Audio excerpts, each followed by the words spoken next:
What's up, everybody? David Moss Jr. here, and on today's episode, I have a really good friend of mine that I actually just met for the first time in real life. We got to hang out. This is Matt Kuiper, the founder of Desert Plunge Cold Plunges. Matt, welcome to the show, man. Thanks, man. Welcome to Tampa, Florida. Yeah. Welcome to the great. house. This has been such a great time hanging out with you, man, getting to know you on a personal, deeper level. I mean, I feel like we've known each other for about a year and a half, right? Yeah. About a year and a half is when we started talking and doing some work together, and it's just been amazing to see the journey. But before we get into the journey today, I'd like to learn a little bit more about you and give you an opportunity to share with anybody listening, anybody watching, what makes Matt Kuiper, and what made Desert Plunge. And I want to start with this. What got you into cold plunging in the first place? So what got me into cold plunging, it's a little bit of a long story, but Share it. Ever since I was a kid, I've struggled with some anxiety, depression, but kind of at a low level, manageable. It wasn't until 2019 I had some type of mental breakdown. I was actually flying, I think we were in Florida, flying to Ecuador, and I had a panic attack on the plane. And I'd never had a panic attack before. I had no idea what was going on. So it was really scary. We got to Ecuador. We were in the middle of the Amazon rainforest, and I was having these panic attacks, then insomnia, then depression, and it just kept compounding. So we ended up cutting our trip short. I'm like, I'll get home, everything will be good, I'll be back to normal. And that was just the exact opposite. It just kept getting worse. I kept spiraling downward. And I was trying everything. I was trying medication, I was trying therapy, I was trying supplements, working out. Nothing was working until I got in cold water. My brother had mentioned Wim Hof to me. He's this extreme Dutch athlete that does breath work and cold exposure. So I started looking into that. And at first I tried cryo, and I was like, yeah, this makes me feel good. So I think there's something to this, but it didn't have that effect on me that I was looking for. And then I got in cold water. It was probably 42 degrees, my first plunge. Wow. And it snapped me out of it instantly. Like, I was driving home that night, and the depression, that dark cloud that was hovering over me was just gone. So that's what got me into cold therapy, and I've been a huge proponent of it ever since. So you got into cold water for the first time, and you felt that same feeling that so many other people have felt. And what makes cold water therapy, cold plunging, ice baths so powerful for the mind. And I think that's what a lot of people don't really get to experience until they do. Yeah. And I mean, I didn't grow up as an athlete, so like I wasn't exposed to ice baths as an athlete or anything like that. So I never even really thought of doing ice baths for like muscle recovery. Yeah.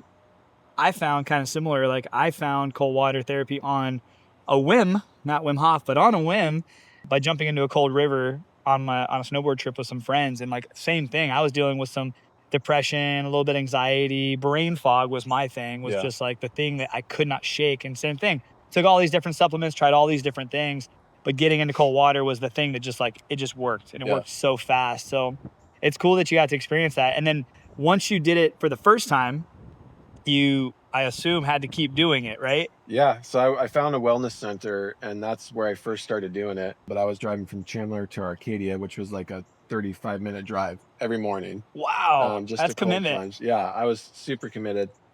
So I was doing it every morning. And then when it got cold enough, I started doing it in my pool. So I'd drive to the wellness center in the morning, and then the evenings I would do it in my pool. So I was doing it twice a day, and I never missed for a year. I was very, very strict.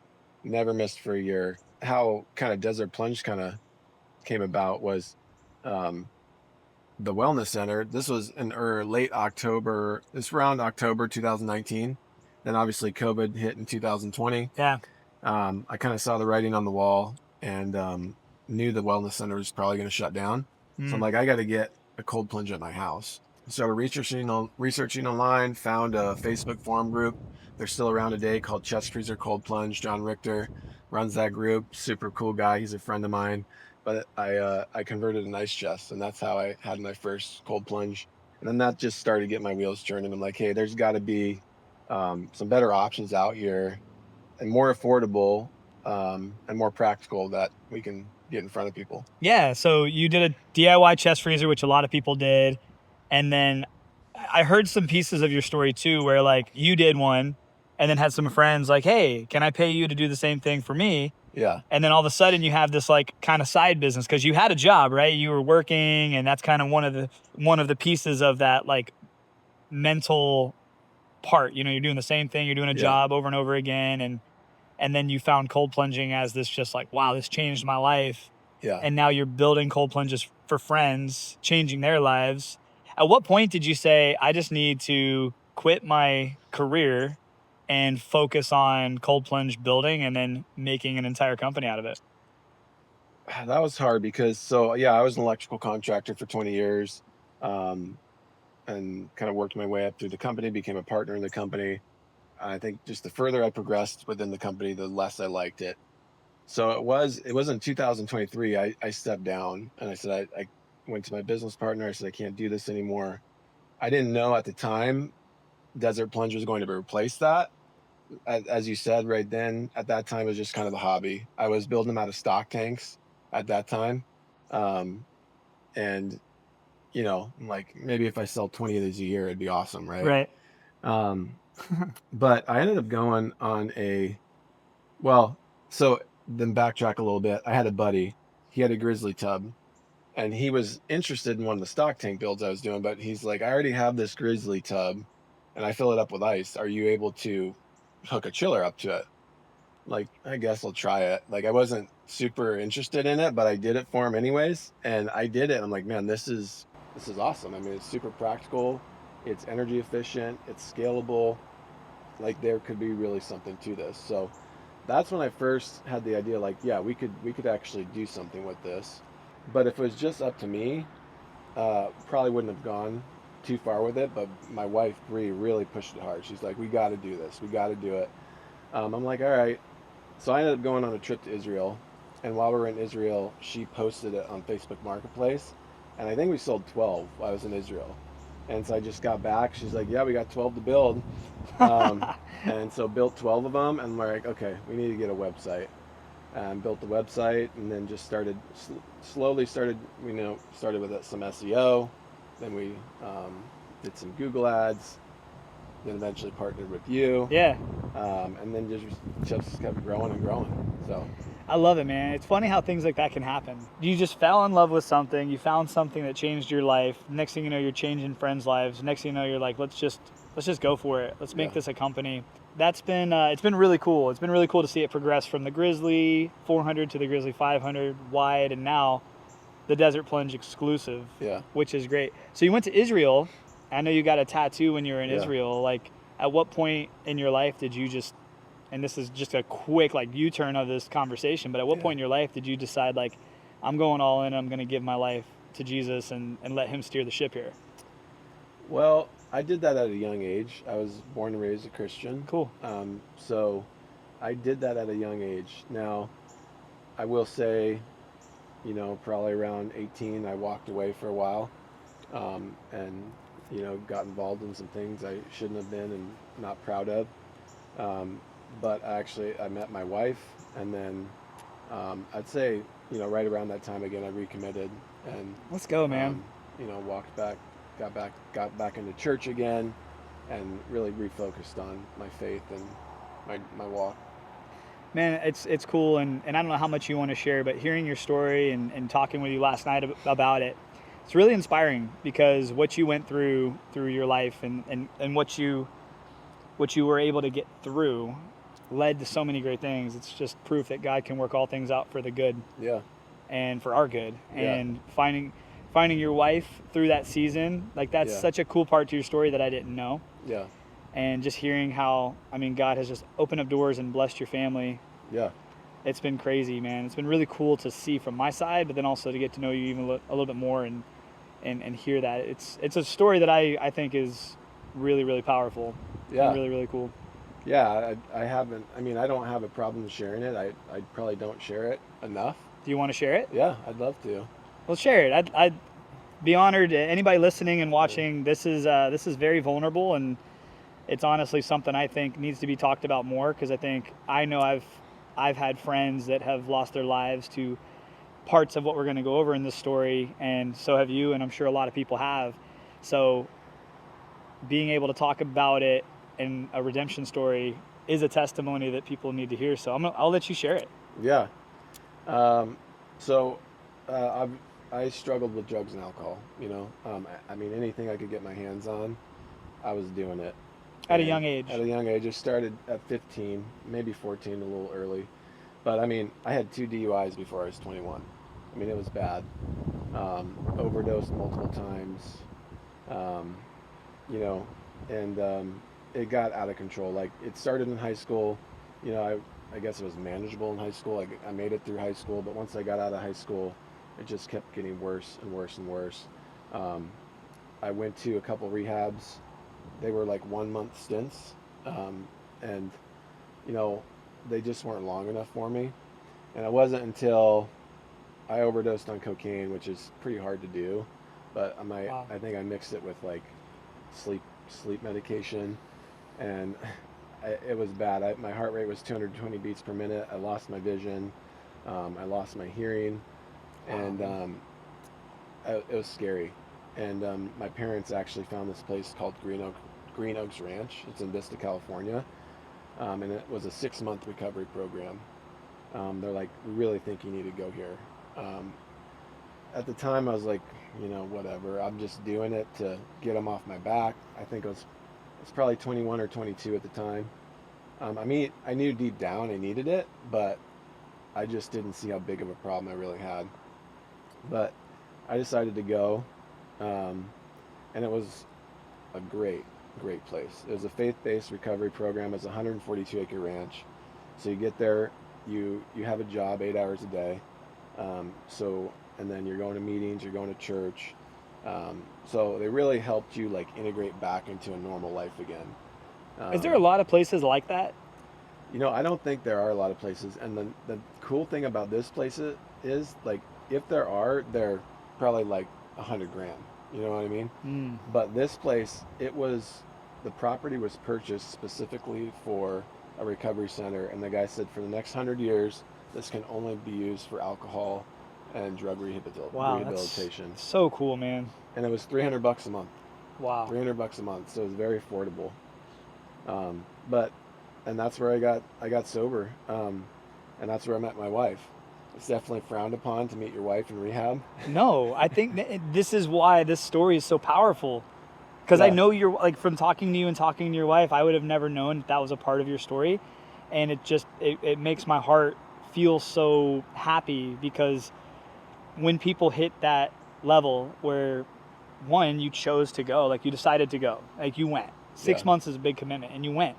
And you could have gone and kind of felt like you're throwing in the towel, or you quit, or you're not in control, and kind of felt the feelings that come with that. But instead you went, and God introduced you to your wife there. Yeah. And from every conversation I've ever had with Bree, she's an amazing human. Yeah. An amazing mother, an amazing wife, from what you share. And like, I just think the story is so powerful. Yeah. Because it's not over for you. It's not over for you. Yeah. It's amazing how God turns tragedy, I guess, into triumph, or works it all for his good. Yeah, man. I mean, between Desert Plunge, between, my drug and alcohol addiction, I mean, it's all... That's what I was going to say. Like, so here's the part of the story that just blows my mind and is awesome. Like, I'm sure while you were in rehab, you never thought you'd be the owner of a cold plunge company changing thousands of lives around the country. Yeah. But now you are. Right. Like, you built something that's affordable. And that's why, for me, as a product reviewer, it's very easy for me to recommend the Desert Plunge, because it's not overly priced. Yeah. It's in the affordable bracket. But it's not only just affordable, because a lot of the affordable stuff isn't great. Yeah. It's you might get 3 to 6 months of use out of it, and then it's basically garbage. Yeah. I mean, I've had these out here since you launched them. Yeah. I think I got the first one that you had, right? Like, since you've launched them in the Florida sun, taking a beating with the chiller on, out here in the elements under thunderstorms, hurricanes, and the thing's bulletproof. It just continues to run. So it's an easy product for me to recommend to people looking for a cold plunge. And if you're watching and listening and you're interested in checking out Desert Plunge, I'll have links linked down in the description of the video, and it's dmjr.co/desert plunge if you want more information.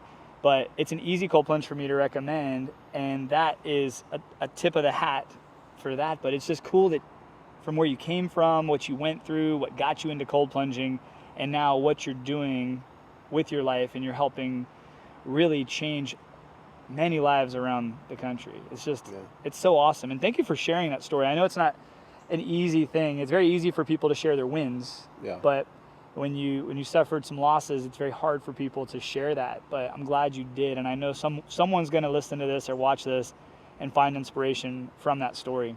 I want to take a quick pivot and talk about you as an athlete. So I don't think a lot of people realize this, but just because you're a founder of a wellness company, not everybody is super athletic and super into health and wellness. Like there are some brands out there where the founders is not really into health and wellness. It just became a company that they started or whatever. But it's really cool when I get to meet founders and interview founders who are also freaking extreme athletes. Like I put you through a tough workout this morning.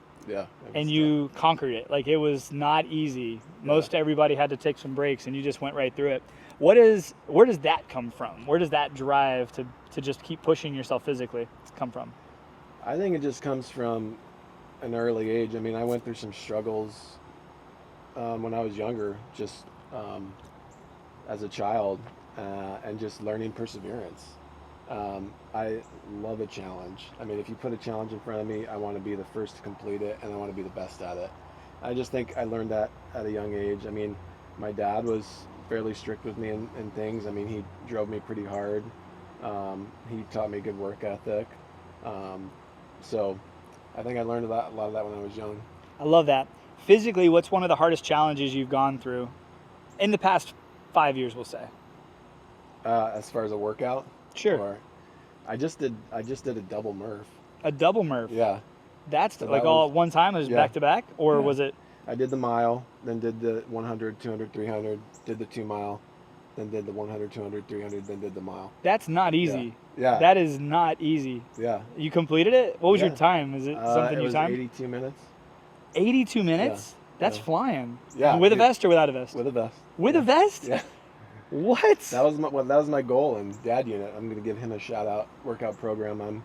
Dude, the Dad Unit is climbing. I've heard a lot of people talking about it. I need to jump into some of their workouts and programs. So he has a program goal for you, and that was my program goal. I said I wanted to do a double Murph, so I did it in May whenever you do Murph. Dude, that's impressive, and that is not easy. Well, you've done more than me. I heard you also did something else recently that was pretty. Did you do the? What did you do? We were talking about doing the rim to rim to rim. Doing the rim to rim to rim. I'm gonna do that. Okay, that might be it. Maybe my brain's just all over the place, and I'm thinking of the rim to rim to rim, which I don't think I could do. Yeah. I've heard about it, and it's not. I mean, it's not for the faint of heart. Yeah. Or the weary. The rim to rim to rim is a next level fitness challenge. Yeah. What do you have coming up that seems pretty interesting? Well, my wife wants to do high rocks. Let's go. So I'm gonna do that with her, and then I think we got one coming in January into Arizona, so I'll do that in January. Let's go, man. Yeah, me and Stacy did the High Rocks in New York, and it was so much fun. We definitely want to do another one. We signed up for, where are we going? Where did we sign up for? Atlanta? What did I tell you? Dallas. Okay. Dallas. We're thinking about doing Atlanta too, but Dallas we've signed up for. We've got that coming up. We got our first marathon coming up in a couple weeks. Yeah. That's going to be a fun challenge. Both of us, the most we've ever ran. I ran 14 miles, and she ran 13. We're like, good enough. Yeah. We didn't die. We can go double that. That won't be a problem. I am curious to hear, I want to just kind of also pivot.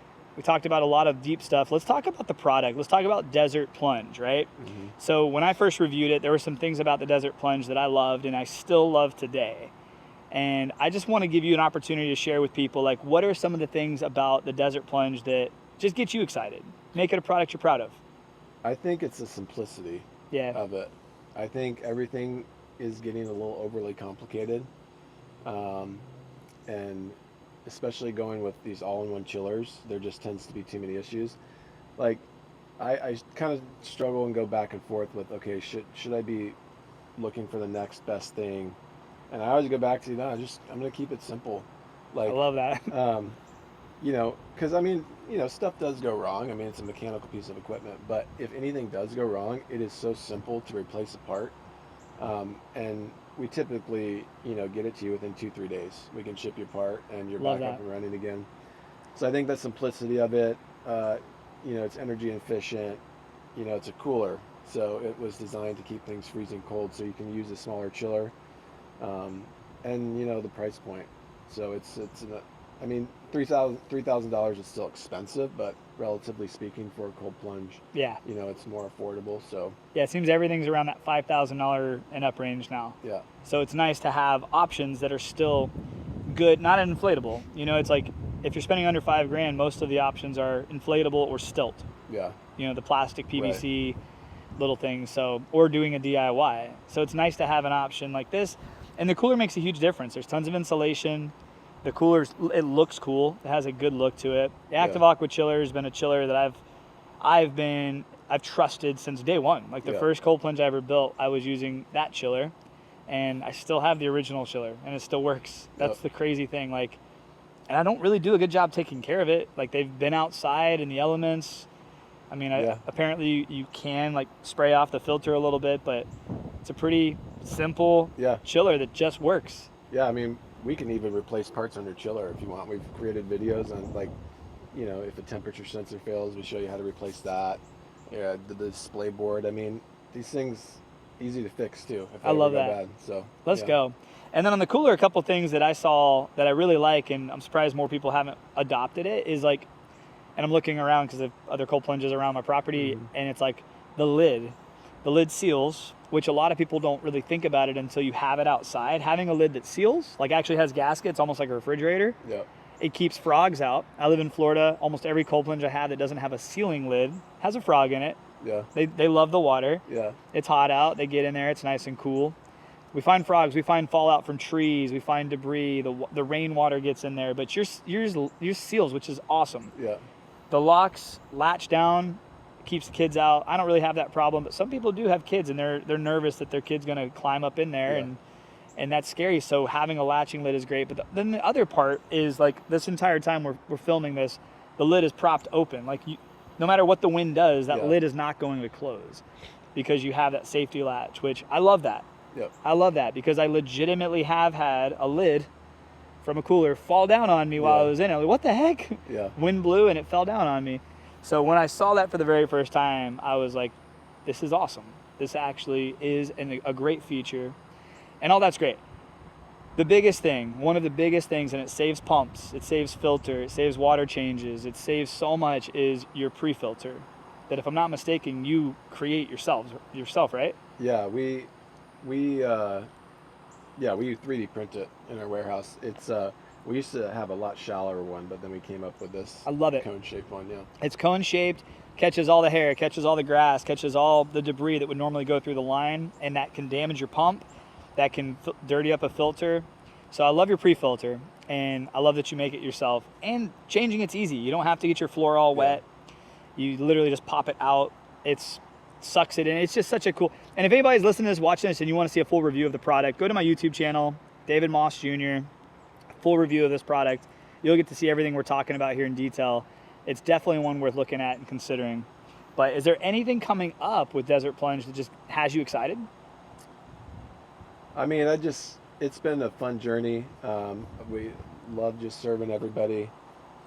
We might have some stuff coming up in the future with a new model. I don't want to say anything more than that. I didn't even know. I just threw it out there. Yeah. Had to ask. It'll probably be a while before that happens. But I think, you know, we're doing cold plunges and we're doing them well, right? So maybe our next phase is become more of a wellness brand. Yeah. Maybe come up with some packages where it's a, you know, contrast therapy with the sauna. We've talked about that a lot with the sauna and a cold plunge. I think that would be great. Maybe some red light. I got some samples for some air compression leggings. Nice. So, that's sick. Yeah, maybe doing some more stuff like that, becoming more of a wellness brand. But those are some things. Let's go. I love hearing that. Yeah. I just love hearing that. Innovation and just growth is exciting to me. But you also have a good thing going. Yeah. Sales are good. Company's doing good. Team is growing. Team is good. Customers are happy. And that's one of the things that I love too. Like when people buy a Desert Plunge, like I shared 2 emails with you while you were here, like positive emails. Yeah. People saying, thank you so much for, you know, recommending the Desert Plunge. We've loved it. Like that. I love getting feedback like that. Yeah. When people reach out and they're like, hey, I'm having an issue, that's always a bummer. But when people are reaching out and saying, man, I'm loving this thing, that gets me excited. I love hearing that because it tells me that partnering with the right companies. The companies are making great products, and people are happy because of that. Yeah. And that's awesome, man. Well, dude, I've loved spending time with you. I've loved chatting with you. I've loved the year and a half of continuously making content together and partnering up. I'm excited about the future. Likewise. I'm going to share with the listeners. I threw an idea out to Matt. I've never done this with a brand before, but I thought the idea would be cool, and I thought you'd be a great start for that if we did it. But maybe doing a collaboration plunge, a color that I like a cool color. I don't know. We'll see. Yeah. Like, if you're listening or watching this, do you think that'd be a cool idea, or is that just dumb? Is that just me pipe dreaming something? I don't want it to be anything crazy. I think it'd be fun. Yeah. I think it'd be fun to see. For sure. See people with a funky colored cold plunge and know that it's because we did that. Yeah, that'd be cool. I think it'd be cool, man. Yeah. Well, I'll give you the floor. Is there anything that you think you'd like to tell the listeners or the viewers of this? You know, it's been a great journey. It's been fun, and you know, I'm super passionate about cold therapy. It changed my life, and I'm super grateful that I have the opportunity. I know early on when I first started this, I got to talk to a lot of the customers directly and hear their stories and hear how cold therapy has changed their life. And you know, I hope me and myself, my team portray that well, that we care about every single person that buys a cold plunge, and we just love them through cold therapy, and that's our goal. See, that's the heart behind you that I love, and I'm hoping people get to see that through this video and through this podcast. Is you are one of the guys who cares. Anytime I have somebody who does have any question, you reach out to them and you take care of them and you answer their questions. And I think that's the heart of Desert Plunge is community. You want to help people, and you're doing a good job of it. Thanks, man. So I appreciate you, man. I appreciate the friendship. It's been great getting to hang out with you, work out with you, do some wellness with you. Love it. And yeah, man, proud of what you and Bree and the family are doing through Desert Plunge. Thanks, man. It's great. Thanks for having me out. Absolutely, bro. To everybody watching, thank you so much. If you like this, make sure you like, subscribe, do all the fun stuff on YouTube and podcast. I don't even know where this actually shows. Do you do anything on a podcast? Do you like it? If you can like it, like it. I don't know. I don't know. If you can, do it. If not, don't. I don't know. But I do appreciate you watching. We'll see you on the next one. Have a great day, my friends, and God bless. See ya.